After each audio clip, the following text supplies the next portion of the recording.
in the months leading up to the mayoral election in Atlanta, we are taking time to ask the candidates where they stand on the issues. Kasim is no stranger to politics. He served as campaign manager for Mayor Shirley Franklin's first and second campaigns. He is in the midst of his own campaign for mayor right now, as you know, and he joins us now live. Kasim, great to see you today. I'm glad to be here, Danielle. You know, let's just go ahead and jump right into it, because this is one of the big issues facing our city today, the crime issue. How would you tackle this issue, Kasim?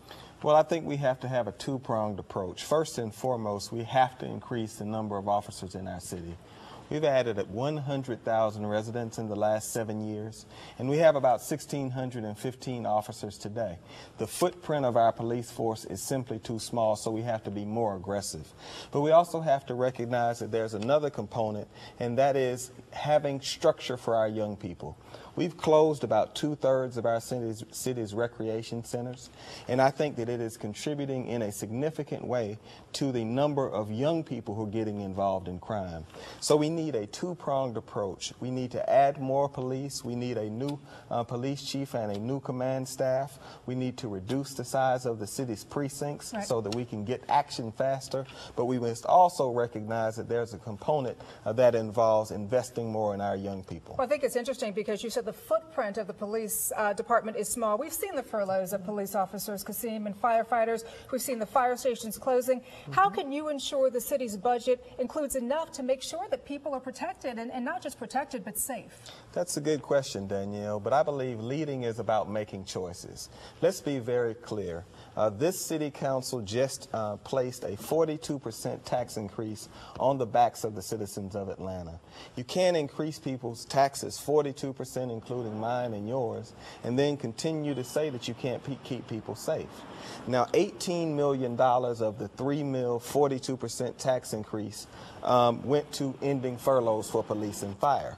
That means that there is $40 million additional dollars beyond the $18 million that ended the furloughs that I would redirect as mayor to public safety. So I want to be very clear. This is not a pie-in-the-sky approach. The people of Atlanta's taxes have been increased by this city council by 42%.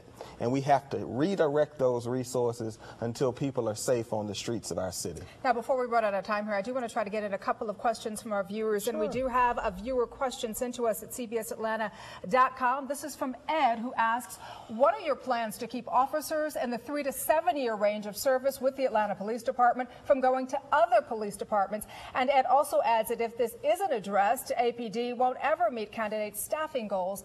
Your response to that, Kasim? My response is multifold. First and foremost, we have to address the issue with our police officers around salaries.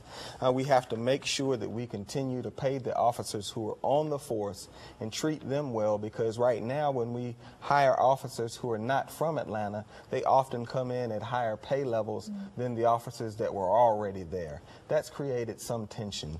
We also need to make sure that we keep our eye on reducing the workers' compensation cost and the way that they've been treated through the workers' compensation program. Your network has actually done stories about NovaPro and their treatment of officers who've been injured in the line of duty. We cannot allow that to stand. We also should continue scholarships. Scholarship and additional education for our officers has been one of the best tools to keep officers on our force. Time for one more question. I do really want to get this in. This is a very important one from a viewer. It's related to crime. It's also related to urban blight. It's from Daryl, who asks, as mayor, what will you do about dilapidated houses throughout the neighborhoods surrounding the city of Atlanta? And might I add, a lot of these homes are in the poorer parts of our city. So how do we address this? We've got about 20 seconds left. We've got to fundamentally reform code enforcement. Okay. Tonight, there is one solicitor in all of the city of Atlanta that's prosecuting code enforcement and one judge. That is not enough for a city of 530,000 citizens. All right. Mayoral candidate Kasim Reed, thank you so much for joining us today. Thank you for having me, Danielle. Anytime. So, of course, we will be continuing our Ask the Candidate series on Fridays leading up to the November election. So keep your questions questions coming into news@cbsatlanta.com or our Facebook and Twitter pages as well. You can also go to our website, find the navigation bar and click on features and then Atlanta mayoral race. There you can see the Ask the Candidate section. You can email us there. You can see the other candidates who are making headlines as well. CBS Atlanta News at 4. We'll be right back.